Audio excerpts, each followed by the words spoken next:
आणि आता खरात फाईल्स 17 मार्चला अटक झाल्यापासून आजपर्यंत अशोक खरात प्रकरणामध्ये इतके खुलासे झालेत की गेल्या 13 दिवसांमध्ये राज्याचं राजकारण आणि समाजकारण दोन्ही ढवळून निघालंय। आज खरात प्रकरणामध्ये माझा इन्व्हेस्टिगेशन मध्ये मी तुम्हाला दाखवणार आहे एक पुस्तक। त्याचं नाव आहे आसामी नामकर्ण। लेखक आहेत सिन्नर सहकारी औद्योगिक वसाहतीचे चेअरमन नामकर्ण आवारे। हे तेच आवारे आहेत ज्यांचा उल्लेख सुषमा अंधारेंनी परवाच्या पत्रकार परिषदेत केला होता।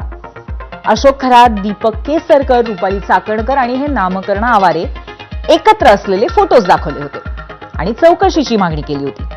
असो, आता अंधारेंच्या मागणीवरती पोलिसांनी पुढे कारवाई केलेली आहे आपल्याला कळेलच, पण त्याआधी वळूयात या पुस्तकाकडे।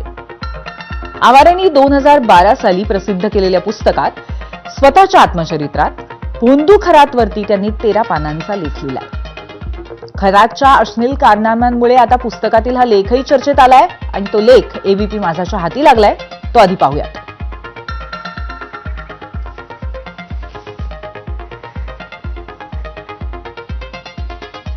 तर उद्योजकाच्या पुस्तकामध्ये खरातचं प्रकरण काय आपण बघतोय। माझी आणि खरातची पहिली भेट 1999 मध्ये झाली। मी माणिकराव कोकाटेंच्या प्रचाराचं काम करत होतो। प्रचारातला वाद पोलीस स्टेशनमध्ये पोहोचला।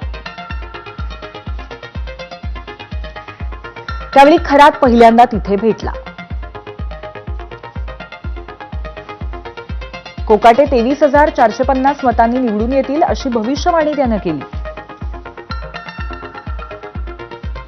मतमोजणी होऊन परतताना अपघात होईल, त्यात 2 कर्मचाऱ्यांचा मृत्यू होईल असंही खरातनं सांगितलं। खरातनं सांगितल्यानुसार दोन्ही घटना खऱ्या ठरल्या। खरातची भविष्यवाणी 100% खरी ठरते हे जाणवलं। त्यानंतर आम्ही नियमित सान्निध्यात आलो। अद्भुत आणि चमत्कारिक असे 2-3 प्रसंग घडले। त्यामुळे खरात सर्वसाधारण नाही तर सिद्धपुरुष असल्याची खात्री पटली। बीएससी नंतर खरातनं सैनिकी शिक्षण घेतलं। पॅरिसमधल्या सोबान विद्यापीठातनं खरातनं ओशनोलॉजीची पदवी घेतली।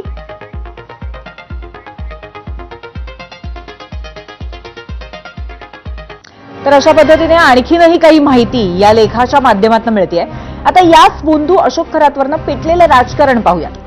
अशोक खरात अटक झाल्यापासून जितके खुलासे होत आहेत तितकेच त्याचे फोटोजही व्हायरल होत आहेत आणि अमुक एका पक्षाच्या नेत्यांसोबत नाही तर अशोक खरातचे सर्व पक्षीय नेत्यांसोबतचे फोटो आणि व्हिडिओ व्हायरल होत आहेत, समोर आलेत। आता यातल्या कोणकोणत्या नेत्यांची झोप उडाली आहे हे त्या नेत्यांनाच ठाऊक, कारण खरातच्या मोबाईलमधला डेटा रिकव्हर करण्याचं काम आता अंतिम टप्प्यात पोहोचलंय।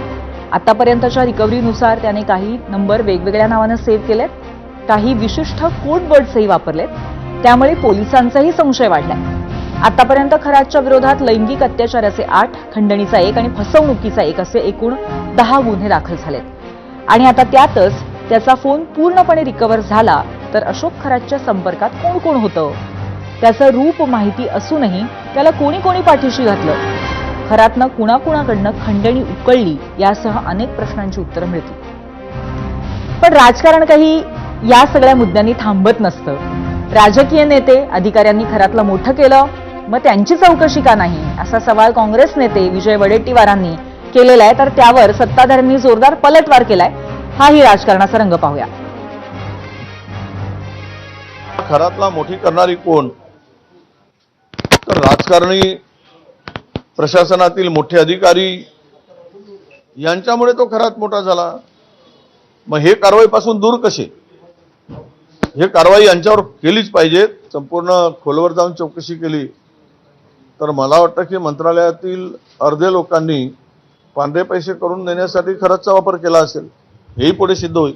माझ्या माहितीप्रमाणे IAS अधिकारी, IPS अधिकाऱ्यांचे सुद्धा त्यांचे संबंध होते। जी काही फायनान्शियल डील झालेले आहेत याच्यामध्ये प्रत्येकाचा आपला पैसा सेफ राहील या दृष्टिकोनातून काही लोकांनी पैसा दिलेला आहे। हे काही अंशी आता बाहेर यायला लागलेलं आहे, परंतु ह्या 8-15 दिवसामध्ये ज्या गतीने तपास चालू आहे तर तपास झाल्यानंतर हे सगळ्यांची नावं समोर येतील। वडेट्टीवारजीकडे अधिक माहिती असेल तर प्रेसमध्ये आणि या पद्धतीचा मोठा भोंगा वाजून काही होणार नाही. त्यांना जर खरी चौकशी पाहिजे तर तपास माध्यमांना किंवा सरकारला किंवा मुख्यमंत्र्यांना त्यांनी कळवलं पाहिजे. कुठले अधिकारी यामध्ये इन्व्हॉल्व आहेत त्यांचा पर्दाफाश केला पाहिजे. त्यावर सरकार गंभीरपणे काम करेल, कारवाई करेल. आणि या भोंदूबाबांच्या विषयाच्या अनुषंगानं आज आपण चर्चा करणार आहोत अंधश्रद्धा निर्मूलन समितीच्या सदस्या आणि सामाजिक कार्यकर्त्या मुक्ता दाभोलकर यांच्याशी. थोड्याच वेळात ते आपल्या सोबत असतील. पण तत्पूर्वी आजच्या आपल्या प्रश्नावरती लोकांच्या रिॲक्शन्स काय आहेत, प्रतिक्रिया काय आहेत ते आपण पाहूयात मीडिया सेंटरला जाऊन.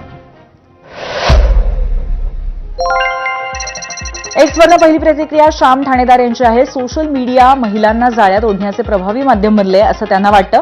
आजचा आपला प्रश्न आहे की सोशल मीडियाच्या माध्यमातून अधिकाधिक टार्गेट महिलांना केलं जातंय का, म्हणजे ते एक हत्यार बनलंय का एका दृष्टीने पुरुषांसाठी.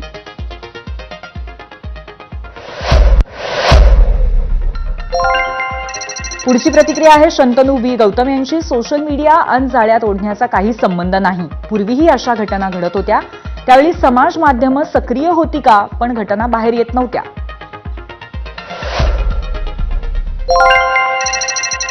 युट्यूबवरनं प्रशांत आशा यांची प्रतिक्रिया आहे. सोशल मीडियामुळे लोकांची आणि इतरांची प्रायव्हसी धोक्यात आली आहे.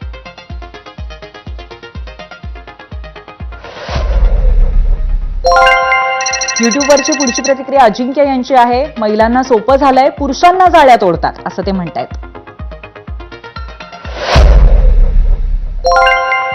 फेसबुकवरनं सुमती व्याहाळकर म्हणतायत की होय, एका दृष्टीने महिलांच्या बाबतीमध्ये विविध गुन्हे करणं किंवा त्यांना फसवण्यासाठी सोशल मीडिया हे हत्यार बनलंय असं त्यांना वाटतंय.